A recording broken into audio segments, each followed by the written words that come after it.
Hello third year का प्रिय विद्यार्थीहरू, तपाईहरूलाई स्वागत छ द स्मार्ट स्टडी युट्युब च्यानलमा।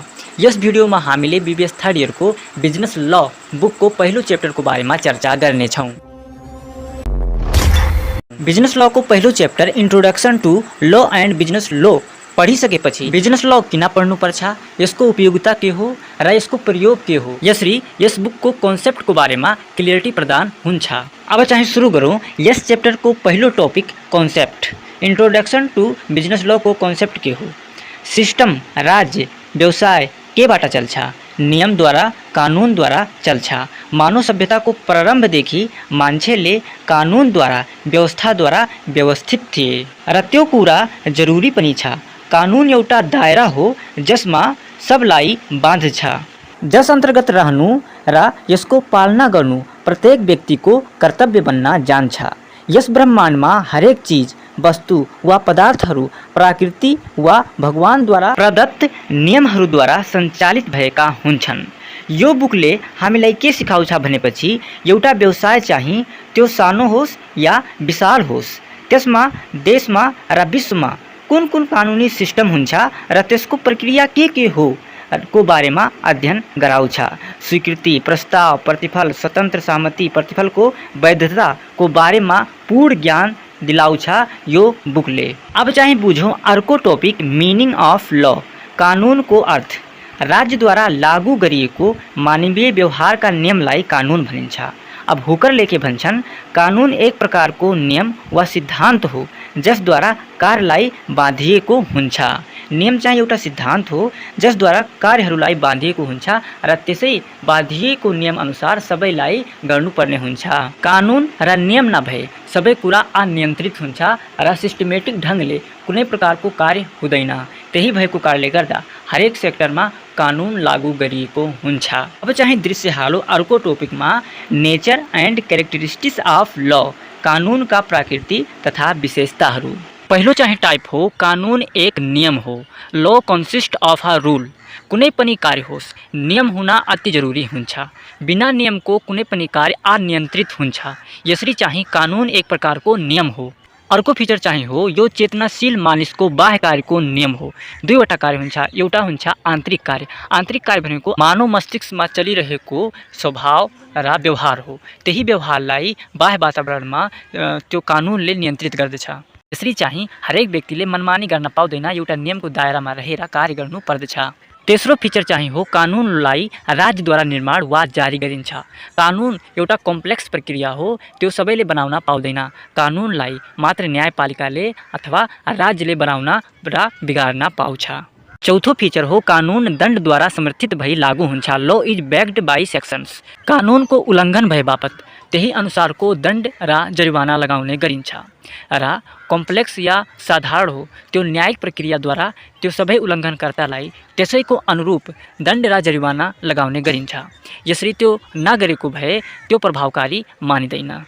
5 नम्बरको फिचर हो कानुनले मानिसका कार्यहरूलाई निषेधात्मक, आदेशात्मक तथा अनुनयात्मक गरी 3 किसिमबाट व्यवस्थित गरिएको हुन्छ। पहिलो हो निषेधात्मक। निषेधात्मक भनेको सरकारले, राज्यले पहिलेदेखि बन्देज लगाउने किसिमको कानुन लगाइएको हुन्छ। त्यसलाई यदि जानी उल्लङ्घन गरियो भने त्यो दण्डको भागीदार बन्न जान्छन्। दोस्रो हो आदेशात्मक। यसमा चाहिँ फुल्ली कुनै खास प्रकारको आदेश दिएको हुँदैन, तर नियम कानुनले बाँधिएको हुन्छ र बन्देज लगाइएको हुन्छ। यसरी कानुनद्वारा तोकिए बमोजिम कार्य गर्नुपर्ने हुन्छ। तेस्रो हो अनुनयात्मक। अनुनयात्मक भनेको यसमा नियम कानुन त बनाइएको हुन्छ, तर जनतालाई अधिकार हुन्छ त्यो कार्य गर्ने या नगर्ने, उनीहरूले आफ्नो मन मुताबिक गर्न पाउँछन्। 6 नम्बरको फिचर हो कानुनले सबैलाई समान व्यवहार गर्दछ।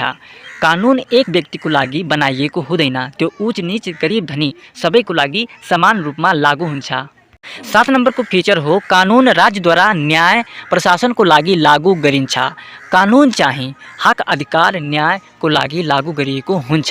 कानुन चाहिँ न्यायको लागि बनाइएको हुन्छ र अत्याचार र भ्रष्टाचारलाई खतम पार्नको लागि खास गरी बनाइएको हुन्छ। कानुनको शर्त अनुसार सबैलाई पालना गर्नुपर्ने हुन्छ। 8 नंबर को फीचर हो कानून व्यापक प्रकृति को हुन्छ। कानून चाहिँ आर्थिक, धार्मिक, राष्ट्रिय, अन्तर्राष्ट्रिय सबै लेभलको लागि बनाइएको हुन्छ। यसरी चाहिँ कानून चाहिँ सानो स्तरमा हुँदैन, त्यो विशाल र व्यापक स्तरमा रहेको हुन्छ। हरेक क्षेत्रमा कानूनको चाहिँ व्यवस्था गरिएको हुन्छ। 9 नम्बरको फीचर हो कानूनले न्याय प्रशासनलाई कायम राखी शान्ति र अमन चयन बहाल राख्ने कार्य गर्दछ। कानूनको मेन उद्देश्य नै अमन चयन कायम गर्नु, शान्ति सुरक्षा प्रदान गर्नु हो। 10 नम्बरको फीचर हो कानूनको मूलभूत उद्देश्य न्याय हो। देशमा राष्ट्रमा विभिन्न किसिमको मेन्टालिटीको र विभिन्न किसिमको मान्छेहरू बस्ने गरेका हुन्छन्। उनीहरूको मनसाय गलत हुन सक्छ। यसरी अत्याचार विरुद्ध न्याय दिलाउने कार्य र गलत सहीको निर्णय गर्ने कार्य चाहिँ न्यायले कानूनले गर्दछ। अब चाहिँ यहाँ आउँछ अर्को टॉपिक टाइप्स अफ लॉ, कानून का प्रकार। यहाँ चाहिँ 4 प्रकारको कानून दिएको छ। पहिलो हो on the basis of territorial limits of operations, कानूनको प्रादेशिक क्षेत्र अधिकारको आधारमा। जसमा पहिलो कानून हो राष्ट्रिय कानून, नेशनल लॉ। नेशनल लॉ भनेको देशको सीमाभित्र व्यक्ति तथा व्यक्ति, राज्य तथा राज्य निकायहरू बीचको सम्बन्धलाई परिभाषित गर्दछ। यसभित्र 2063 ऐन अनुसार कानून लगाइएको छ र त्यसै गरी मुल्की फौजदारी संहिता 2074 को चाहिँ सीमाभित्र रहेको कानूनलाई बाट कारवाही गर्ने गरिन्छ। यदि नेपाली नागरिक विदेशमा त्यसमा माथि अपराध भयो भने त्यो नेपालको अनुसार कानून चाहिँ लगाउने गरिन्छ कहिलेकाहीँ। अर्को चाहिँ हो अन्तर्राष्ट्रिय कानून, इन्टरनेसनल लॉ। 2 वा 2 भन्दा बढी राष्ट्र वा राष्ट्र नागरिकहरूलाई लागू हुने कानूनलाई अन्तर्राष्ट्रिय कानून भनिन्छ। दोस्रो टाइप चाहिँ हो कानूनको प्रकृतिको आधारमा, on the basis of nature of law. यसमा पहिलो चाहिँ कानून हो सर्वन कानून, सब्स्टेन्टिभ लॉ। सब्स्टेन्टिभ लॉमा के हुन्छ, एउटा व्यक्ति र निकाय अर्थात् एउटा व्यक्ति र हरेक निकायहरूको लागि अधिकार र कर्तव्यहरू सृजना गर्ने कानून बनाइएको हुन्छ। उनीहरूको अधिकार के हो, कर्तव्य के हो, त्यसको बारेमा कानून बनाइएको हुन्छ। त्यही कानून र दायराभित्र रहेर काम गर्नुपर्दछ र त्यसको उल्लङ्घन भएमा त्यही मुताबिक सजायको व्यवस्था गरिएको हुन्छ। दोस्रो चाहिँ हो कार्यविधि कानून। यसमा के हुन्छ, यस कार्यविधि कानूनले सर्वन कानूनले तोकिएको अधिकार र कर्तव्यको उल्लङ्घन हुँदा भएको न्यायको उपचार र न्याय प्राप्ति गर्ने तौर तरिका र प्रक्रियाको विषयमा व्यवस्था गरिएको हुन्छ यो कार्यविधि कानूनले। त्यसले सर्वन कानूनले तोकिएको हुन्छ अधिकार र कर्तव्य र यसले के गर्छ कि त्यसकोबाट बच्नको लागि के गर्न सकिन्छ, जस्तै उपचार वा न्यायको लागि कुन ठाउँ वा निकायमा जाने, त्यसको लागि कहिलेसम्म उक्त निकायमा पुगिसक्ने, आफ्नो दाबीलाई कसरी प्राप्ति गर्ने, प्रमाण सङ्कलन र विवादको निरूपण कसरी गर्ने। तेस्रो टाइप हो कानूनको विषयवस्तुको आधारमा, on the basis of subject matter of law. जसमा पहिलो पर्छ सार्वजनिक कानून, पब्लिक लॉ। पब्लिक लॉ अनुसार के हुन्छ, सार्वजनिक कानून भनेको सबैलाई लागू गर्ने एक किसिमको कानून भनिन्छ। जस्तै मानिलिनुहोस् गैर कानुनी तरिकाले चाहे नाफा आर्जन भइरहेको छ, कर छली भइरहेको छ, त्यस्तो अवस्थामा राज्यद्वारा निर्देशन अनुसार कारवाही हुने गर्दछ। जसमा निकाय, व्यक्ति र राज्य सम्पूर्णको लागि एउटै एक समान कानून बनाइएको हुन्छ। अर्को टाइप चाहिँ हो व्यक्तिगत कानून, प्राइभेट लॉ। प्राइभेट लॉ भनेको के हो, मानिलिनुहोस् दुईवटा व्यक्तिहरू बीच कुनै करार भएको छ, कुनै विषयमा करार भएको छ। यसरी एउटा व्यक्तिले आफ्नो दायित्व पूरा गरेन, यसरी दोस्रो व्यक्तिले चाहिँ कोर्टमा चाहिँ मुद्दा हाल्छ र उनीहरू बीच भएको कानुनलाई लागू गर्ने कानुनलाई भनिन्छ प्राइभेट कानुन। 4 नम्बरमा आउँछ व्यक्तिको समाजप्रतिको कर्तव्यको आधारमा, on the basis of an individual's duty towards society. जसमा पहिलो पर्छ फौजदारी कानुन, क्रिमिनल लॉ। क्रिमिनल लॉ भनेको समाजमा, देशमा, राज्यमा केही कार्य अहितकारात्मक हुन्छ। मर्डर भयो, चोरी भयो, भ्रष्टाचार भयो, अनि मारपिट भयो, झगडा भयो र ड्रग्स स्मगलिङ भयो, यो सबै कार्यहरू गरे बापत राज्यले बनाएको कानुन अनुसार दिने दण्डलाई भनिन्छ फौजदारी कानुन, क्रिमिनल लॉ। क्रिमिनल लॉ पछि आउँछ सिभिल लॉ, देवानी कानुन। देवानी कानुनभित्र के पर्छ, जस्तै यसमा चाहिँ एउटा व्यक्ति माथि अत्याचार भएको छ र अर्को व्यक्तिले अत्याचार गरेको छ, अर्को व्यक्तिले यदि माफ गरिदियो भने त्यहाँ सरकारको कानुनको कुनै पनि हस्तक्षेप हुँदैन। यदि माफ गरेन भने हस्तक्षेप सरकारले गर्छ, उनीहरूलाई दण्ड जरिवाना राखिदिन्छ। जस्तै मलाई कसैले गाली गर्यो, मलाई मार्यो, पिट्यो अर्को व्यक्तिले, र अर्को व्यक्तिलाई यदि मैले क्षमा गरिदिएँ भने उसलाई केही पनि कारवाही हुँदैन। यदि क्षमा गरेन भने मैले कानुन अनुसार उसलाई दण्ड दिलाउन चाहे भने उसलाई दण्ड दिलाउन सकिन्छ। त्यसमा कानुनले हामीलाई सहयोग गर्छ। अब चाहिँ यहाँ हेर्न सक्नुहुन्छ अर्को टपिक सोर्सेस अफ लॉ, कानुनको स्रोत। कानुन कसरी बन्छ, के को आधारमा कानुन बनाइन्छ र कानुनको निर्णय कसले लिने गरेको हुन्छ, कसले न्याय दिलाउने कार्य गरेको हुन्छ र कानुन चाहिँ कुन आधारले बनाउने गरिन्छ, त्यही हो सोर्सेस अफ ल। सोर्सेस अफ ल दुई प्रकारले बाँडिएको हुन्छ। एउटा हुन्छ बाइन्डिङ सोर्सेस, एउटा हुन्छ पर्सुएसिभ सोर्सेस। तो पहिला सुरु हामीले बाइन्डिङ सोर्सेसको बारेमा पढ्न गइरहेका छौँ। बाइन्डिङ सोर्सेस अफ ल भनेको कानुनको बाध्यात्मक स्रोत, जसको पहिलो टाइप हो विधायन लेगिस्लेसन। आजको दिनमा राष्ट्रिय अन्तर्राष्ट्रिय लेभलमा यो विधि सबभन्दा बढी प्रयोग गरिन्छ। यो चाहिँ बाइन्डिङ सोर्सेस चाहिँ लेगिस्लेसन तरिका चाहिँ सबैभन्दा उत्तम तरिका हो कानुन बनाउने। लेगिस्लेसन पनि दुई प्रकारको हुन्छ। एउटा हुन्छ सुप्रिम लेगिस्लेसन र अर्को हुन्छ सबअर्डिनेट लेगिस्लेसन। सुप्रिम लेगिस्लेसनमा पनि दुई टाइप हो, जुन हो पार्लियामेन्ट। हरेक देशमा एउटा पार्लियामेन्ट हुन्छ जुन चाहिँ प्रजातान्त्रिक सरकारद्वारा बनाउने गरिन्छ त्यस्तो प्रकारको कानुन। र अर्को टाइप हो किङ क्राउन रुलर, जुन चाहिँ देशको सबभन्दा उच्च लिडर हुन्छ, राजा हुन्छ, त्यसद्वारा निर्देशन दिए अनुसार त्यसद्वारा निर्माण गरेको कानुन लागू हुने गर्दछ। अब आउँछ सबअर्डिनेट लेगिस्लेसन, जसमा चाहिँ एक्जिक्युटिभ पहिलो हो। एक्जिक्युटिभ भनेको कार्यपालिका वा प्रशासकद्वारा बनाइएको कानुन। फेरि हो जुडिसरी न्यायपालिकाद्वारा बनाइएको कानुन। फेरि हो कोलोनिज सानो सानो समूह र सानो स्तरमा बनाइएको कानुन। फेरि हो म्युनिसिपल, म्युनिसिपल भनेको नगरको रूपमा नगरीय रूपमा बनाइएको कानुन। फेरि हो एटोनोमस, एटोनोमस भनेको स्वतन्त्र रूपमा बनाइएको कानुन। लेगिस्लेसन पछि अब आउँछ दोस्रो टाइप नजिर प्रेसिडेन्ट। प्रेसिडेन्ट भनेको के हो? कुनै पनि व्यक्तिको यो थाहा हुँदैन कि यसको खास गल्ती हो, यो चाहिँ अदालतद्वारा र वकिलद्वारा यो तय गरिन्छ, जज गरिन्छ कि गल्ती कसको हो, त्यो हो नजिर। त्यस्ता प्रकारको मुद्दा मामला र विवादलाई अदालतले हेर्ने कार्य गर्दछ। तेस्रो टाइप हो प्रथा वा परम्परा कस्टम्स और युजेस।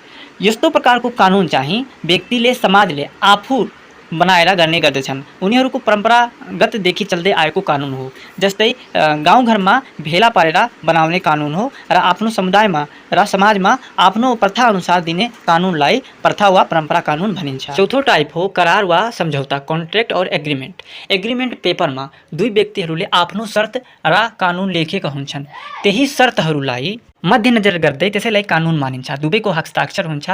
यसरी ती शर्त विरुद्ध काम भयो भने जुन व्यक्तिले त्यसको विरुद्ध कार्य गरेको छ त्यसमाथि कारबाही हुन्छ र तेस्रो पर्सनलाई यसमा कुनै प्रकारको सहभागी वा कारबाही हुँदैन। जसले एग्रिमेन्ट गरेको छ त्यसैलाई मात्र यो लागू हुने गर्दछ। 5 नम्बरको टाइप हो सन्धि वा अभिसन्धि ट्रिटी और कन्भेन्सन। यसरी चाहिँ राष्ट्रहरूबीच, दुई राष्ट्रहरूबीच वा बहुराष्ट्रहरूबीच भएको कानुनी सम्झौता हो। बाइन्डिङ सोर्सेस पछि हुन्छ पर्सुएसिभ सोर्सेस अफ ल अनुज्ञात्मक स्रोत। माथिको कानुन बनाउने स्रोत बाहेक अन्य स्रोतलाई अनुज्ञात्मक स्रोत भनिन्छ, अर्थात् यसलाई अन्य स्रोत पनि भन्न सक्छौँ कानुन बनाउने। जसमा पहिलो नम्बरमा पर्छ विदेशी कानुन फरेन ल। विदेशी कानुन भनेको एक देशको कानुनले अन्य देशलाई प्रभाव पार्ने गर्दछ। जस्तै भारतको कानुनले नेपाललाई प्रभाव पार्न सक्छ, चाइनाको कानुनले नेपाललाई प्रभाव पार्न सक्छ। यसरी एक देशको कानुनले अर्को देशको कानुनलाई प्रभाव पार्न सक्छ। यसरी अर्को देशले कुन कानुन लागू गरिरहेको छ त्यसको देखासेखी अनुसार आफूलाई सुटेबल हुने कानुन र सबैलाई मर्ज गर्ने कानुन पनि लागू हुने गर्दछ। दोस्रो टाइप हो विदेशी अदालतमा निर्णयहरू डिसिजन अफ फरेन कोर्ट्स। कुनै यस्तो विवादित मुद्दा मामिला हुन्छ जुन आफ्नो देशमा सुल्झाउन गाह्रो हुन्छ, त्यस्तो कानुन त्यस्तो मुद्दालाई चाहिँ विदेशी कोर्टले जज गर्छ, निर्णय दिन्छ, त्यसलाई विदेशी अदालतमा निर्णय भनिन्छ। तेस्रो चाहिँ टाइप हो विद्वानका विचारहरू अप्सन अफ एक्सपर्ट्स। कानुन चाहिँ सानो कुरा होइन, त्यसले नेताले मात्र बनाउन सक्दैनन्। कानुन चाहिँ सबभन्दा बढी बौद्धिक कार्य हो। गलत कानुनले देशलाई नष्ट पार्न सक्छ र सही कानुनले देशलाई अगाडि पार्न सक्छ। यसरी यहाँ चाहिँ विद्वानको सहभागिता हुन अति नै जरुरी हुन्छ। यसरी चाहिँ एक्सपर्टको चाहिँ अप्सन हुन पनि जरुरी हुन्छ। यसरी विद्वानहरूको विचार अनुसार पनि कानुन बनाउने गरिन्छ। चौथो टाइप हो पाठ्यपुस्तक तथा पत्र पत्रिकाहरू। कानुन चाहिँ एक दिनमै तयार पार्ने कुरा होइन। कानुन चाहिँ बनाउनको लागि धेरै नै एनालाइसिस गर्नुपर्छ। यसरी पाठ्यपुस्तकद्वारा र पत्र पत्रिका जर्नल्सहरूद्वारा लेखिएको कुरालाई जज गरेर त्यस अनुसार पनि कानुन बनाउने गरिन्छ।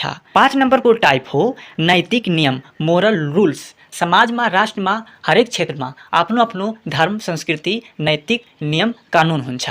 मान लिनुहोस् कानुन यस्तो भयो कि पूजा हुँदैन भने हिन्दू रिसाउँछन्, यसरी मुस्लिमको यदि अजान पढ्ने आजादी हुँदैन भने चाहिँ आन्दोलन हुन्छ।